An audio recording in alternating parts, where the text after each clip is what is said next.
भाई बच्चों के लिए ज़िंदगी में खेल का एक बहुत बड़ा महत्व है।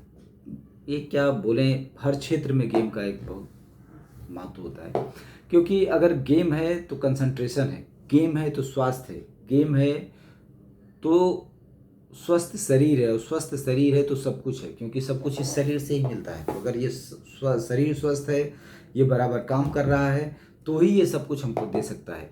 तो भाई ये बहुत ज़्यादा ज़रूरी है कि हर एरिए में, हर मोहल्ले में, ख़ासतौर से आज जब बिल्डिंगों का दौर है और बड़ी बड़ी बिल्डिंगें हैं, 50-50 फ्लोर की बिल्डिंगें हैं, देखने के लिए तो बिल्डिंगों में नीचे भी आपको ग्राउंड मिल जाएगा। पर हकीकत अलग है, वो पता चला कि सीमेंट की छत के ऊपर 2 फीट मिट्टी डाल करके उन्होंने घास लगाई है, तो उसमें हम लोग मेंटेनेंस भी कर रहे हैं और दौड़ भी नहीं सकते। हकीकत जो है, तो कोई पानी की टंकी के ऊपर घास उगा करके रखा हुआ, दूर से देखने में हरा भरा है, पर उस पर बच्चे खेल नहीं सकते। तो ये बहुत ज़्यादा ज़रूरी हो जाता है कि क्षेत्र में प्ले ग्राउंड जरूर हो, बच्चों के खेलने का मैदान कंपलसरी होना ही चाहिए। क्योंकि अगर बच्चे खेलेंगे नहीं तो वो विकास नहीं करेंगे, अगर बच्चे खेलेंगे नहीं तो वो बीमारी की तरफ आगे बढ़ेंगे, बच्चे खेलेंगे नहीं तो उनका ब्लड सर्कुलेशन बराबर नहीं होगा। गेम इंसान को शारीरिक तौर से ही नहीं, मानसिक तौर से भी बहुत ज़्यादा स्ट्रांग बनाता है। मानसिक तौर से स्ट्रांग बनने का सबसे बड़ा कारण ये है कि अगर आपका ब्लड सर्कुलेशन सही नहीं होगा, गेम एक ऐसी अवस्था होती है कि जितनी समय बच्चा खेलता है तो उतनी समय उसका पूरा का पूरा दिमाग उस गेम पर ही होता है। और बहुत ज़्यादा ज़रूरी है कि ग्राउंड हो, ग्राउंड होंगे तो ही बच्चे मोबाइल के खेल से बाहर निकलेंगे। आज सबसे ज़्यादा मोबाइल में बच्चे कहाँ के खेलते हैं?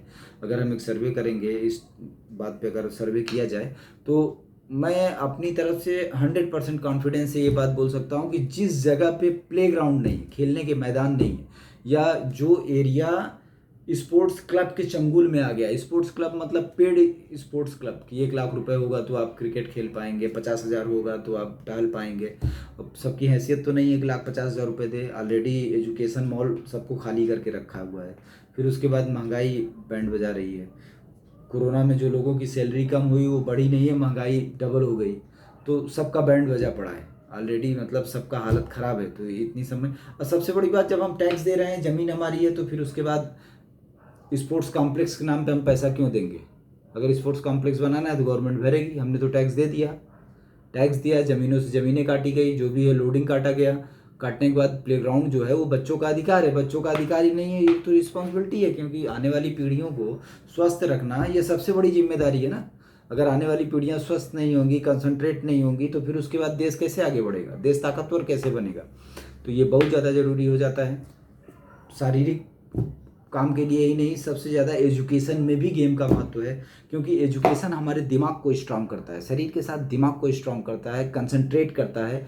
और वो कंसंट्रेशन की जो एक प्रैक्टिस होती है, वो जो ग्राउंड उनको कंसंट्रेशन की एक प्रैक्टिस देता है, वो सिर्फ ग्राउंड पे ही काम नहीं करता, वो ग्राउंड के बाहर भी काम करता है। मतलब ग्राउंड से जब बच्चा अपने घर पे जाता है तो घर पर भी ये पद्धति काम करती है, स्कूल में भी काम करती है। इसीलिए आप देखेंगे कि जो बच्चे स्पोर्ट्स में नहीं है, छोटे या बड़े, वो सुस्त होते हैं। सपोज करिए अगर वो रट रट के कहीं हो ही गए, उन्होंने कुछ कर भी लिया, किसी दूसरी जगह तो कर पाना मुश्किल हो जाए, जो भी वो करेंगे एडमिनिस्ट्रेशन के क्षेत्र में ही करेंगे। अगर एडमिनिस्ट्रेशन के क्षेत्र में कहीं नौकरी का पा भी गए, चलो ठीक है, ज़्यादा जी के याद कर लिए, मिल गया, तो मिलने के बाद अगर वो स्वस्थ नहीं है तो सही से काम नहीं कर पाएंगे।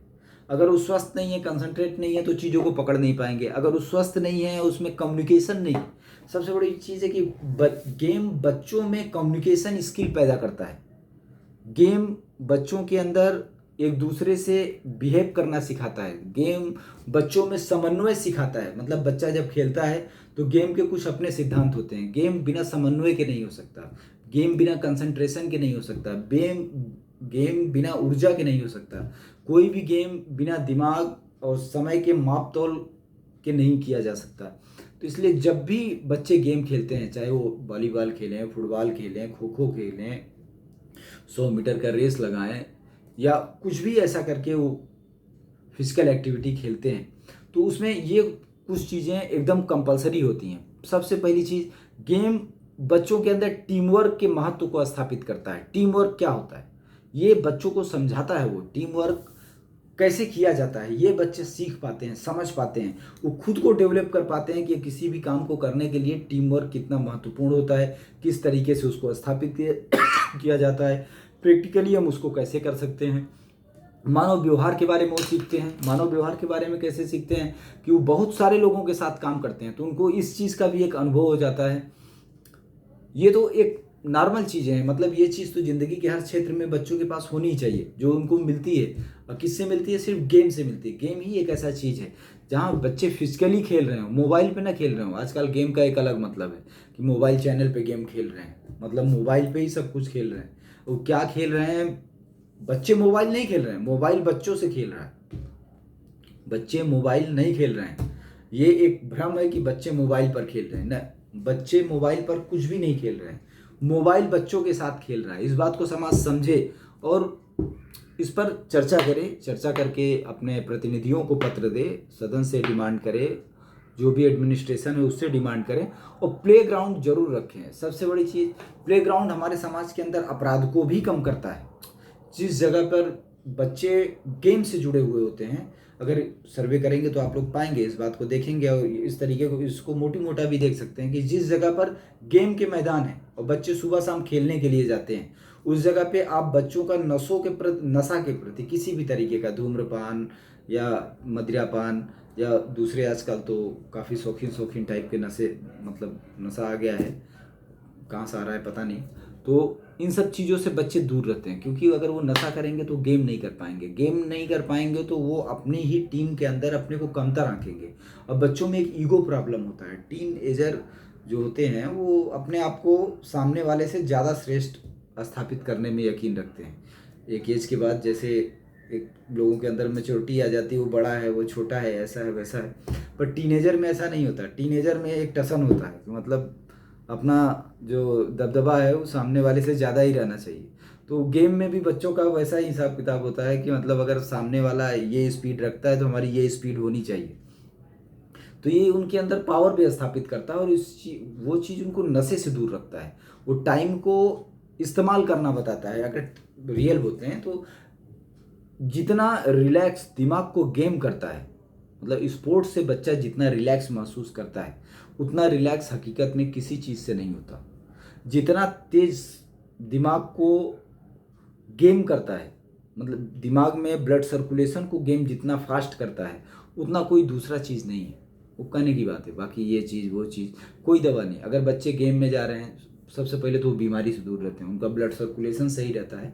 और बीमारी का सबसे बड़ा कारण ही यही है कि ब्लड सर्कुलेशन अगर आपका सही है, ये अपने ज़िंदगी का हम अनुभव बता रहे हैं कि जब तक हम लोग दौड़ते थे ग्राउंड पर, जब तक दौड़े, एक बात फिक्स था कि किसी को कोई बीमारी नहीं होती। और सबसे अच्छा जो गेम है वो दौड़ने का है। अगर आप अच्छी रफ्तार के साथ एक मील भी दौड़िए, डेली डेली एक मील दौड़िए अच्छी रफ्तार के साथ, तो ये फिक्स है कि आपके पास बीमारी नहीं भटकेगी, श्योर नहीं भटकेगी। ज़्यादा से ज़्यादा आपको जुकाम हो जाएगा तो एक दिन के लिए, उससे ज़्यादा कुछ नहीं होगा। जब तक आप गेम के अंदर रहेंगे, जब तक, अब बॉडी में एक अलग चमक होती है, चेहरे में एक अलग चमक होती है। स्पोर्ट्स में रहने वाला आदमी दूसरे गलत लाइनों पर भी नहीं जाता, क्योंकि उसकी सबसे बड़ी कमजोरी भी है और मजबूत, मतलब ताकत भी है कि व्यक्ति जब उस चीज़ से जुड़ा होता है तो उसमें अपने आप को स्थापित करने की कोशिश करता है। और अगर आप गेम में अपने आप को स्थापित करना चाह रहे हैं तो आपको बुराइयों से दूर ही रहना पड़ेगा। अगर आप उसमें लपटे तो फिर यहाँ बाहर हो जाएंगे या डाउन हो जाएंगे, और आप अपने आप को डाउन देख नहीं सकते। और उस चीज़ को प्रमोट क्यों ना किया जाए जो हर तरीके से आपको मजबूत करता है।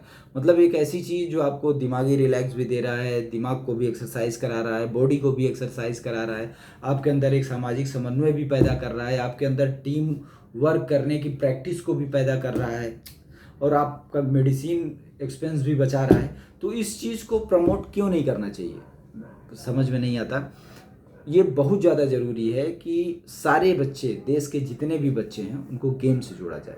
गेम से जोड़ा जाए मतलब हर जगह स्पोर्ट्स के मैदान होने ही चाहिए, चाहे वो गांव हो, चाहे वो शहर हो, चाहे वो महानगर हो। सबसे ज़्यादा कमी इस चीज़ की महानगरों में स्पोर्ट्स की ज़मीन जैसा कुछ बचा नहीं है, क्योंकि मैक्सिमम ज़मीनों पे बड़े बड़े बिल्डिंगें हैं, क्योंकि सैकड़ों करोड़ के प्रोजेक्ट होते हैं, तो इतना जीरो है उसमें कि कोई समझ ही नहीं पाता।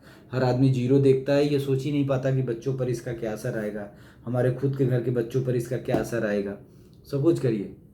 चलो कुछ लोगों को पैसे का नशा है, वो सोचते हैं कि हमारे बच्चे स्पोर्ट्स क्लब में जाएंगे, पर ऐसा असंभव है।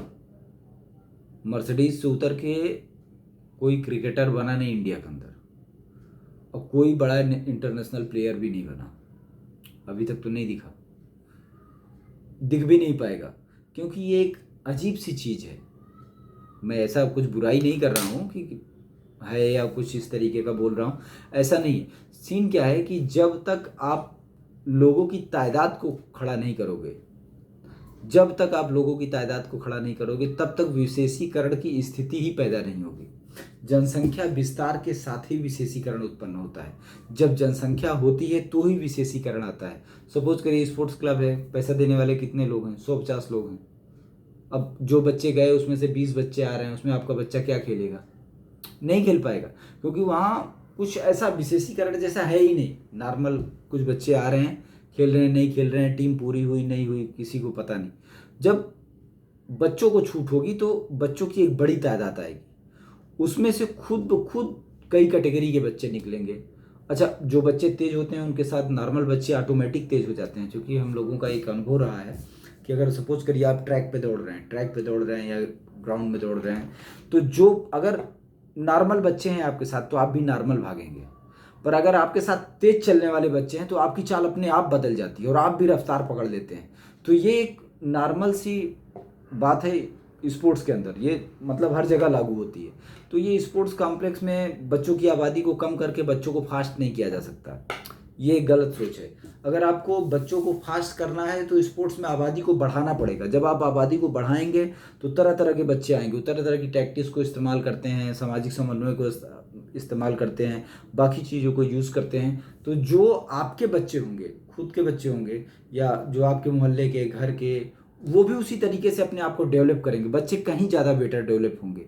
तो ये बहुत ज़्यादा ज़रूरी है कि पूरे एरिए में, हर एरिए के अंदर जो भी है, कम से कम ज़्यादा से ज़्यादा 1000 परिवार के ऊपर एक ग्राउंड तो होना ही चाहिए बच्चों को खेलने के लिए। कि अगर 1000 लोगों का एक एरिया है कि 1000 फैमिली रहती है, तो वहाँ एक ग्राउंड कंपलसरी होना चाहिए बच्चों के खेलने के लिए, एक ग्राउंड बुजुर्गों के टहलने के लिए, एक ओपन जिम होना चाहिए जिसपे जो सीनियर सिटीजन है वो एक्सरसाइज कर सकें ताकि उनका ब्लड सर्कुलेशन सही चले। क्योंकि एसी में एक्सरसाइज करके भी लोग लूज ही हो रहे हैं, स्ट्रांग नहीं हो रहे हैं।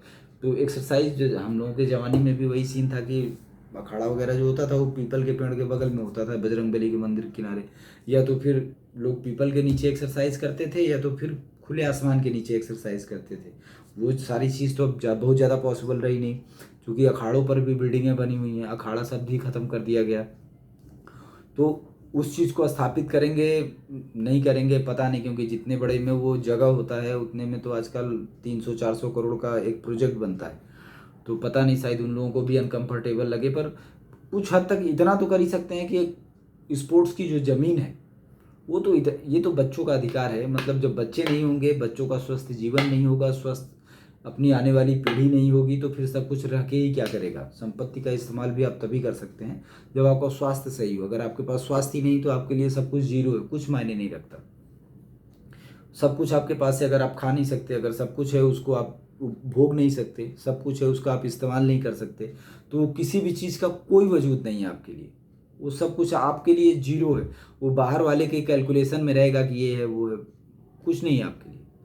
तो ये बहुत ज़्यादा ज़रूरी है कि हम आने वाली पीढ़ियों के लिए स्पोर्ट्स ग्राउंड तो दें ही, और इस बात को ध्यान दें, समाज भी इस बात को रखे। और इस बात को रखने के लिए बहुत ज़्यादा ज़रूरी है कि हम लोग आपस में भी इस बात पे चर्चा करें और एक राय बना करके अपने जनप्रतिनिधियों को भी दें, ताकि जनप्रतिनिधि भी इस बात को सदन में पुरजोर तरीके से उठा सकें कि भाई हमारे इलाके के जो लोग हैं वो पोर्टल के माध्यम से या पत्र के माध्यम से इस तरीके से अपनी बात को हमारे सामने रख रहे हैं, तो ये हमारे इलाके की डिमांड है, इसलिए इस चीज़ को पूरा किया जाए, ताकि वो वहाँ से फंड लाएं या जो भी है वो उनका काम है, उनका फील्ड है, वो ज़रूर करेंगे। अगर हम उनके सामने ऐसे डिमांड रखते हैं, हर आदमी शौकीन होता है, वो भी पसंद करता है कि चलो अपनी भी एज हो गई, बच्चे खेल रहे हैं, देखते हैं, नहीं चलते हैं थोड़ा एक आध किक फुटबॉल पे मार करके आते हैं, कुछ नहीं तो उद्घाटन करके अपना नेम प्लेट तो लगा ही लेंगे। कुछ दिन नेम प्लेट क्या, ग्राउंड है तो नेम प्लेट लग गया तो ज़िंदगी भर रहेगा ही जब तक ग्राउंड है।